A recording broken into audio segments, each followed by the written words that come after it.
Imagine inviting a powerful religious leader to a meeting for peace, and then assassinating him the moment he arrives. In 1918, in the mountains of northwestern Iran, a Kurdish warlord named Simko Shikak did exactly that. His actions ignited a brutal and largely forgotten conflict known today as the Simko Shikak Revolt. Entire villages were dragged into violence, ethnic tensions exploded, and the fragile authority of Iran was pushed to the brink of collapse. But this was more than just a tribal rebellion.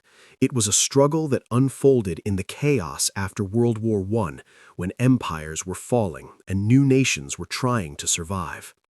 This is the story of the Kurdish leader who nearly carved out his own power in the mountains and the violent events that changed the future of Iran forever. At the end of World War I, the Middle East was in chaos. Empires that had dominated the region for centuries were collapsing, borders were uncertain, and many ethnic groups were struggling for power. In northwestern Iran, particularly in the mountainous region near Urmia, tribal groups had long maintained a level of independence from the central government. It was in this unstable environment that a powerful Kurdish tribal leader named Simko Shikak rose to prominence. Simko belonged to the Shikak tribe, one of the influential Kurdish tribes living in the region. Like many tribal leaders of the time, he commanded loyalty through family ties, tribal alliances, and control over armed fighters. During the chaos following the war, the Iranian government was weak and struggled to maintain authority in distant provinces.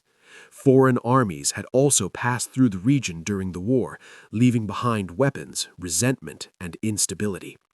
This environment allowed Simko to expand his influence rapidly.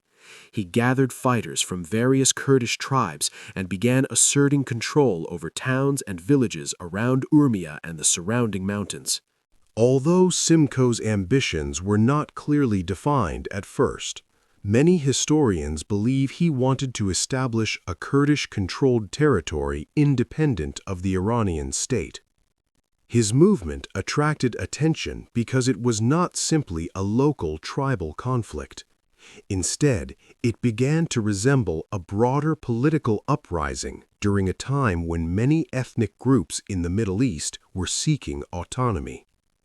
However, the region was also home to other communities, including Assyrian Christians who had lived in the area for centuries. These communities had their own militias and alliances, especially after the violence and displacement caused by the First World War. As Simko expanded his authority, tensions between Kurdish fighters and Assyrian groups grew rapidly. What began as a struggle for local power soon developed into a much larger conflict involving ethnic rivalry, political ambition, and the weakening authority of the Iranian state. The growing influence of Simko Shikak coincided with a fragile and dangerous period for the Assyrian population of the region. The Assyrians had already suffered greatly during the final years of the Ottoman Empire and the violence that spread across the region during the First World War. Many had fled their homes and gathered in areas around Urmia, hoping to rebuild their communities. Their spiritual and political leader was Mar Shimun XIX Benyamin, who served as the patriarch of the Assyrian Church of the East. As both a religious and political authority, he played a crucial role in organizing defense for his people during a time of widespread insecurity. Relations between Simko's Kurdish fighters and the Assyrian community were tense, shaped by competition over land, political alliances, and survival in a war-torn region. In 1918, Simko invited Mar Shimun XIX Benyamin to a meeting, purportedly under the pretense of discussing cooperation or peace between their groups.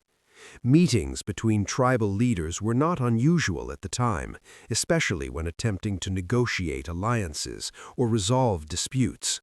Trust, however, was fragile in such an unstable environment. According to historical accounts, when the Assyrian patriarch arrived with a small escort, Simko's forces ambushed the delegation.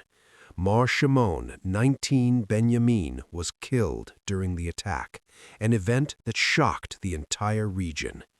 The assassination of such a prominent religious figure had immediate and devastating consequences. News of the killing spread quickly among Assyrian communities, triggering anger and calls for revenge. Assyrian fighters organized retaliatory attacks against Kurdish positions, leading to a cycle of violence that engulfed the region. Villages were raided, armed groups clashed across the countryside, and civilians often became victims of the escalating conflict. The assassination transformed what might have remained a regional power struggle into a deeply emotional and ethnic conflict. It also drew greater attention from the weakened Iranian government, which now faced a rebellion that threatened both regional stability and national authority. Following the assassination and the outbreak of widespread fighting, Simko Shikak attempted to consolidate his control over the territories under his influence. His fighters occupied several towns and strategic mountain areas, using the rugged terrain to their advantage. The mountains of northwestern Iran had long served as natural strongholds for tribal groups, making it difficult for outside forces to impose control.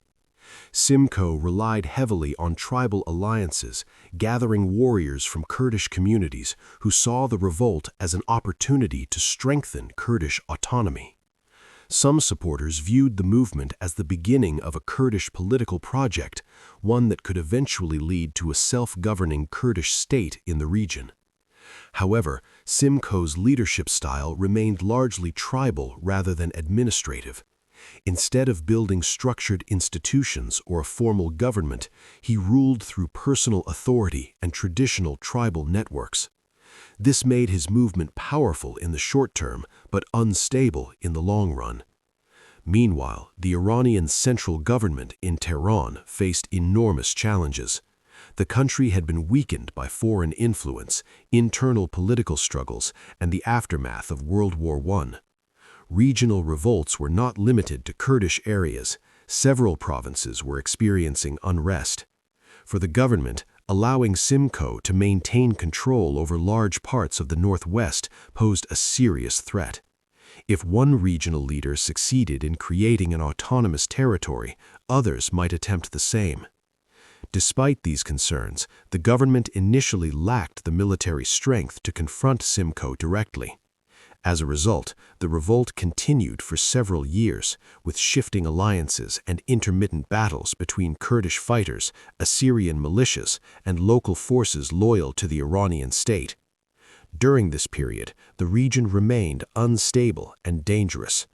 Trade routes were disrupted, towns were repeatedly attacked, and ordinary civilians lived under constant uncertainty.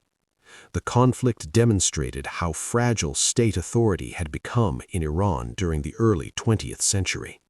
While Simko Shikak expanded his influence in the northwest, a new political figure was rising within Iran who would eventually transform the country's political landscape. His name was Reza Shah Pahlavi.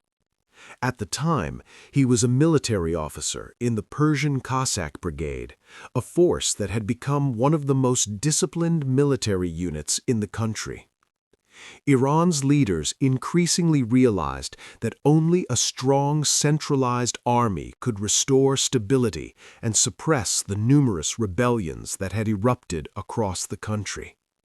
In 1921, Reza Khan, as he was known before becoming Shah, led a coup that dramatically increased his political influence.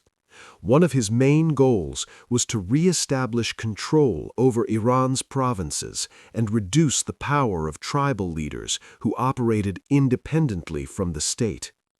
The revolt led by Simko Shikak became one of the most significant challenges to this effort. From the perspective of the central government, Simko represented more than just a rebellious tribal chief.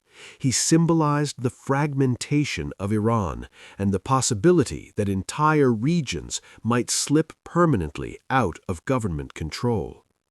Reza Khan began reorganizing the army and launching campaigns against regional insurgents. His strategy involved combining military force with political pressure, gradually isolating rebel leaders from potential allies. As the new national army grew stronger, it became clear that the balance of power in the northwest was beginning to shift.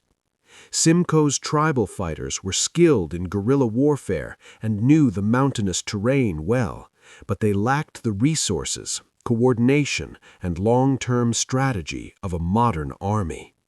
The stage was set for a decisive confrontation between the forces of the central government and the Kurdish revolt that had dominated the region for several years.